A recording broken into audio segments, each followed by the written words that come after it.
Been a long time, now me and you were matching, buddy. We're matching. Here, let me show them you. Matching. Yep. Matching. All right, buddy. Exactly. Walks with Cody and Dakota, day something. We got a day that we're gonna add up here soon. Dude, it's probably been a week and a half since we've actually done this. Like, you know, you guys are probably used to seeing these kind of somewhat consistently. But it's so funny because a lot of these are filmed like, you know, a couple weeks before they come out. And so we just started getting to some, like Nicole's mom was like, oh my gosh, I think she's talking about Nicole. I'm like, and then Nicole's like, oh yeah, I think you were talking about me. And then I'm like, well, how do you know? And because I was going on dates and stuff like that before, but then she's like, well, because you said that it was the first person that matched or whatever. I'm like, oh, that makes sense. Yeah. So I was like, yep, I was definitely talking about you then. And then, yeah, just looking at all of it and then like seeing where I was at then and where I'm at now, it's crazy, dude. It's crazy for me too, because I edited a lot of them recently. Yep. Over a quick period of time. So I'm just seeing from like a couple days it seemed, but it was actually weeks. And weeks. And it's a difference. Yeah. Like there's a big difference in where I'm at and then like, yeah, it's so crazy, dude. So, you know what? Let's talk about today. Dude. Let's talk about what I talked about this morning. I feel like that's what I usually do. I talk about what I talked about this morning. I'm gonna freaking just clip this too. But basically, that was good stuff. Showing up for your family and being the one in your family that's actually gonna make the difference. So if you guys are watching a lot of my videos and all this stuff, you're probably the one in your family. You're probably the one that's gonna make a difference. You probably like self-improvement. You probably wanna grow and get better. And so what I reminded everybody was I had something happen in my personal life, somebody very close to me that's not doing very well. And you know, maybe they might not be working or something, I don't know. We're not exactly sure on what's gonna happen with everything in their life, right? So one thing that I let them know and was able to give them a lot of security of is like, hey, you're not gonna lose your house.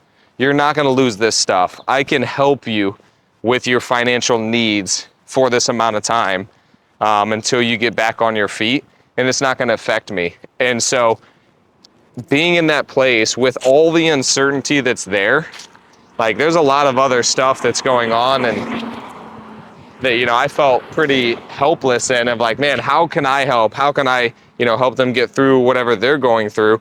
And with sickness and with when people are in the hospital and different things, like sometimes there's not really a whole lot you can do, right? Like it just kind of is what it is and it's difficult.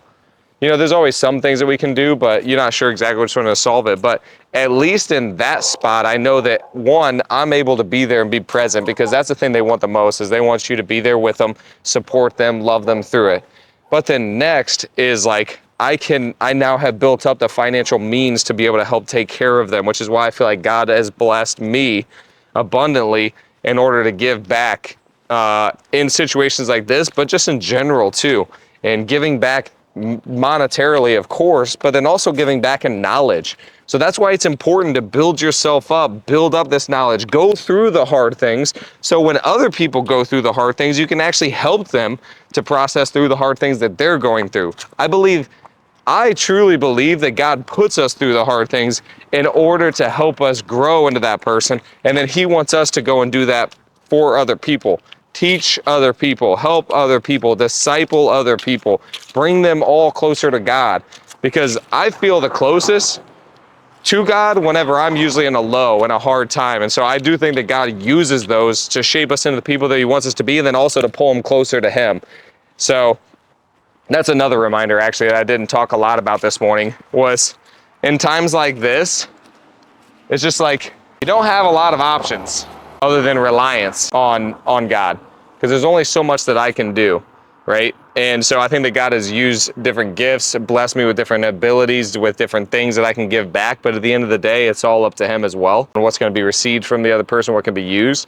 So it's again, all pointing back to a reliance on, okay, like I'm a human, I can only do so much. And so it's like, God, please make a difference in this area, make a difference in this scenario. And yeah, all that to be said though, get yourself to a place where you can financially take care of, first of all, yourself, because if you can't take care of yourself, you can't take care of anybody else. And I thought about that. I'm like, man, if I was not financially where I'm at, and then like, you know, this person comes to me and like is freaking out, and then I'm like, oh gosh, like we'll figure it out, and then I'm starting to freak out because I don't even know how I'm gonna do it, that's even scarier. Now I can at least know, hey, I can help this person with anything financially, and it's not gonna actually affect me. It'll be like, okay, like when I say affect me, I mean in like a negative way, to where it's like, now I have to change something in my life, which I might have to. I might have to sell a couple properties or something like that, but at the end of the day, it's okay, because God gave me those for a season, for a time, and maybe it's for this purpose, right?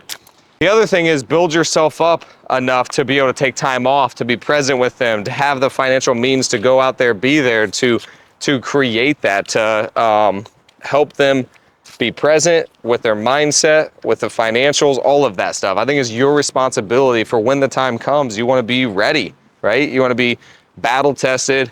You want to be prepared financially. Like, you want to just be ready for it. So a lot of times when we're in the really high, we're like, oh man, like now we can relax and now we're good. It's like, no, save, like buy assets, get yourself in a position to take care of your family, or anybody that's in need. Like, take care of people that are in need, give back.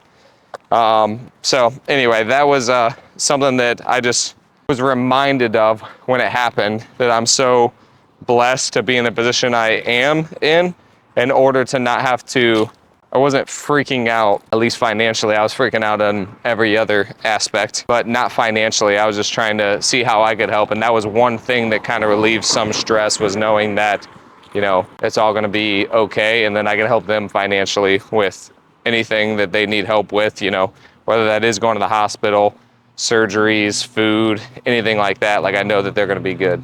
So I feel like money is like a huge reason why people get depressed, you know? Yeah. I was in that space for a long time. Yep. It's crazy. Yeah, it's crazy how much of it has an effect on your life. I mean, that's one of the top reasons that people get divorced too, is money. Yeah. So yeah, get your money right, because it is possible. And a lot of times it has to do with decisions you're making. I was saying that too. And like, people are not going to believe me when I say this, because like, I've made a decent amount of money, but dude, you know what? I haven't made a lot of money. The most money I've ever paid myself, this is gonna sound crazy to people, and they're gonna use this as a reason of why, like, you know, oh, maybe I shouldn't listen to them and stuff. The most I think I've ever gotten paid in a year is like $160,000, even while making millions of dollars a year. The most I actually got paid in my personal account was $160K. And now I'm worth like $3.5 million. And so built that with not a huge income. Like, it's a decent income for a single guy, but it's not like I'm making $500,000 a year. And like, you know, you don't need to make a crazy amount of income in order to get yourself wealthy. You just need to take whatever you do have, buy assets with it, or leverage, use other people's money in order to get assets. And like, that's the way that you can really build some wealth. But the main point of all of it is to get the assets. Use whatever you need to get assets, partnerships, labor, like borrowing money. I mean, whatever you got to do. It doesn't have to just be straight from your income, but it has to do with the choices that you make as well. So anyway, I just reminded the team of that this morning, and we're going to remind you guys too that, you know, it's not just income. Everybody wants to just make a lot of income, which I think is that's a good goal. You know, make six figures, make $150,000, $200,000, but you could become a millionaire pretty dang quick. $60,000 a year salary. I know you can. I know that I could do it now with the knowledge that I have. It takes knowledge and creativity and strategy in order to do it. And most of all, making those decisions, the right decisions, but it's possible. So anyway, I just want to encourage you guys out there, if you're making $50,000, $60,000, $70,000 a year, you can do a lot. You can, if you have the right strategy, you'll be able to make still a lot of money and do this stuff. So, yep. And it's your responsibility to, in my opinion. And if you're watching this again, especially if you're watching now all the way to the end, you are definitely the one in your family, without a doubt, because you freaking follow through this stuff, and then you're gonna like actually just use it. So don't be the person who just consumes this stuff either. Take action, make the decision that you know you need to make, because I'll use this analogy, okay? I was in car sales for a long time. it's so interesting how a lot of people think that buying a $40,000, $50,000 vehicle isn't that risky because society sees that as, oh, this is a really normal thing. But then whenever you go take that same $40,000, $50,000 and you buy an investment property that somebody else is paying down the mortgage for, everybody thinks that's the riskiest thing ever. It's a mindset. It's not logic. We know that cars go down in value. We just know that, other than COVID, which is a one-off. We also know that most of the time houses go up in value. So which one sounds more risky? You know, there's a lot of other stuff that goes into it, but we know those two factors, right? So if you really think about it logically, which one's more likely to make you wealthier? Probably buying the rental property. But it's not about what you know, it's about what you apply. And usually it creates emotions. So whenever you're making these different decisions, you have different emotions. Since it's socially normal and acceptable and people give you accolades for buying a new vehicle, most of the time people just do that. But you're the one consuming it. So that's not really a great financial decision. It's better to buy a rental property, buy enough rental properties that's gonna pay for the depreciating asset, then you're gonna be good. So anyway, all of that to be said, buy assets any way you possibly can, and then have somebody else pay them down. It's all strategy. You can do it. Let's freaking go.